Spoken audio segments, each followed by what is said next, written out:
is to evaluate the size of the individual chambers and then the overall size of the heart.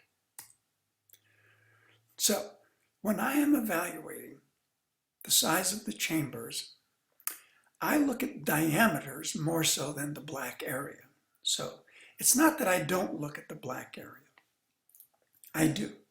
But because of this structure, the moderator band, that structure tends to cut black blood off as it moves toward the apex of the right ventricle. So if I were only to compare the black area, I would be almost 80 or 90% of the time saying that the right ventricle was too small. So what I concentrate on is a comparison of the diameters. Now, I am more critical of ventricles than I am of the atria. I look at the atria, I am going to compare their diameters, but I'm more critical of ventricles than I am of atria. Why is that? It is because of the unique flow of blood in the fetus compared with children and adults. In the fetus, oxygenated blood predominantly flows in via the ductus venosus. As it enters into the inferior vena cava, it billiard shots off of a structure called the eustachian valve, and that billiard shot drives it across the foramen ovale in the intraatrial septum. As it drives it across the intraatrial septum, it bows the intraatrial septum from right to left. So it is common to see the intraatrial septum bow from right to left. And therefore, it is not unusual for the right atrium to have a larger diameter than the left atrium. So I have to be cognizant of that, and I have to take that into account in making my analysis of normal versus abnormal. Here we see that the left ventricle and the right ventricle have almost identical diameters. Here, the diameter of the right ventricle is a little bit smaller than the diameter of the left ventricle. I'm willing to call that normal. Here, the diameter of the right ventricle is a little bit larger than the diameter of the left ventricle, and I'm willing to call that normal. The next thing I look at is that the black blood in the left ventricle goes to the apex of the heart.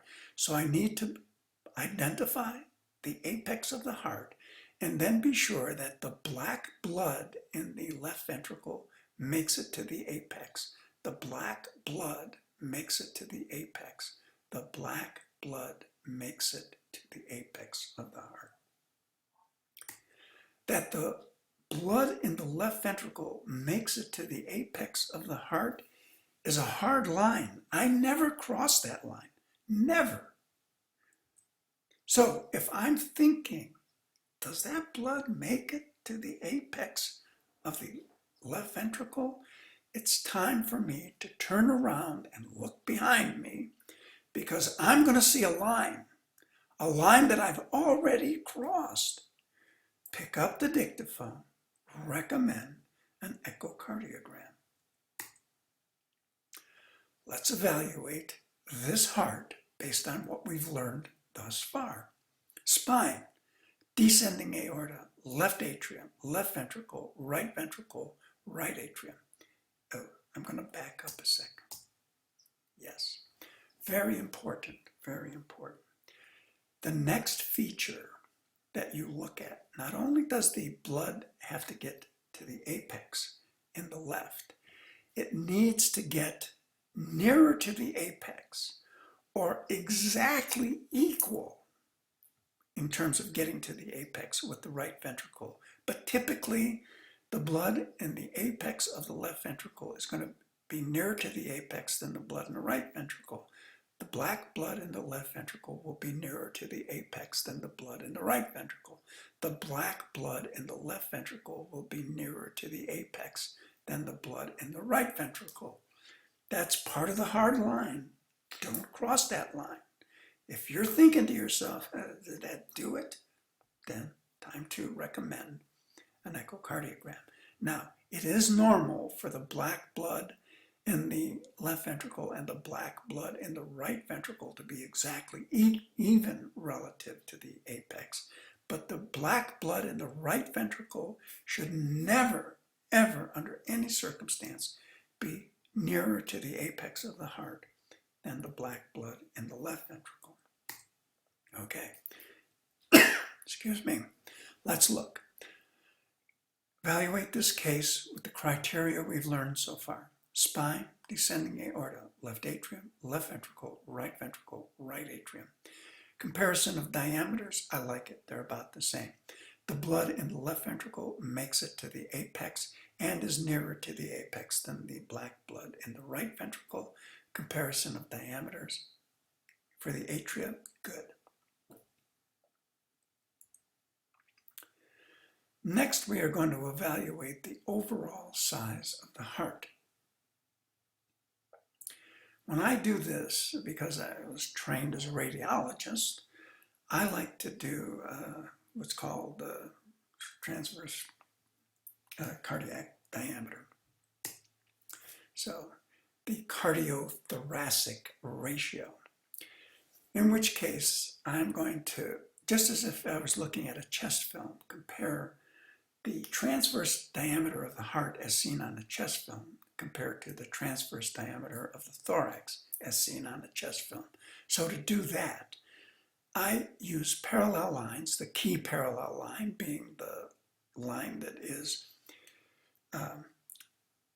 directly across the transverse axis of the heart from rib to rib.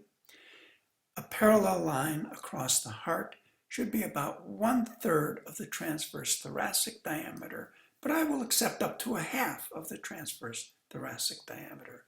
Here, when we compare the transverse cardiac and transverse thoracic diameters, clearly greater than 1/2. Let's evaluate the chamber size in these two fetuses. Spine, descending aorta, left atrium, left ventricle, right atrium. Both in terms of black area and in terms of diameters, the right ventricle is too small. Spine, descending aorta, left atrium, left ventricle, right atrium. I compare diameters, left and right. The right are bigger than the left by too much, abnormal. Now, I don't actually have to decide whether the right side is too big or the left side is too small. Once I see that, I'm done. Okay, I didn't like my comparison of diameters. Didn't like my comparison of diameters. Didn't like my comparison of diameters. I'm done. Nonetheless, it isn't hard to know that it's the right side that is too large here, because as well, you can see that the heart is too large.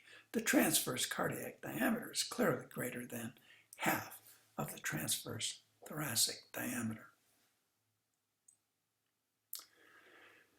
Here we have spine, descending aorta, left atrium, left ventricle, right atrium. Diameter comparison of the ventricles looks good. The blood makes it to the apex and it's either exactly equal or slightly more than the black blood in the right ventricle. Good enough for me. I'll take that as normal. Comparing the diameters of the atria, well, clearly the right atrium has a much greater diameter than the left atrium, but we allow the right atrium to be somewhat larger than the left. So we have to make a value judgment. And we have to make a judgment, is this okay or is it too big? What I'm trying to tell you is that if you're thinking, is this okay or is it too big? There's that line again. You're done. Pick up the dictaphone and recommend an echocardiogram. Now, if I can accomplish one thing during this lecture, it would be to reset your threshold level for referring a patient for an echocardiogram. If every time you refer a patient for an echocardiogram based on your analysis of the 4-chamber view, and it turns out to be abnormal, your threshold is too high. You should be sending patients at least occasionally who end up with a report that says normal echocardiogram. Let's evaluate these two patients. Spine, descending aorta, left atrium, left ventricle, right atrium. I compare my diameters, they look okay, but the black blood in the left ventricle does not make it to the apex of the heart, and it does not get nearer to the heart, nearer to the apex than the black blood in the right ventricle. Definitely abnormal. Here we have spine, descending aorta, left atrium, left ventricle, right atrium. Clearly, a comparison of the diameters of the left and the right ventricle show an abnormality. Therefore, I'm done. I don't have to come up with a diagnosis in these cases. All I have to say is, I didn't like my comparison of diameters. Recommend an echocardiogram.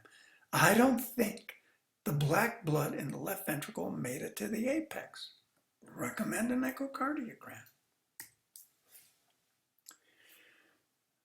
People ask me, well, what do I do with a prone fetus?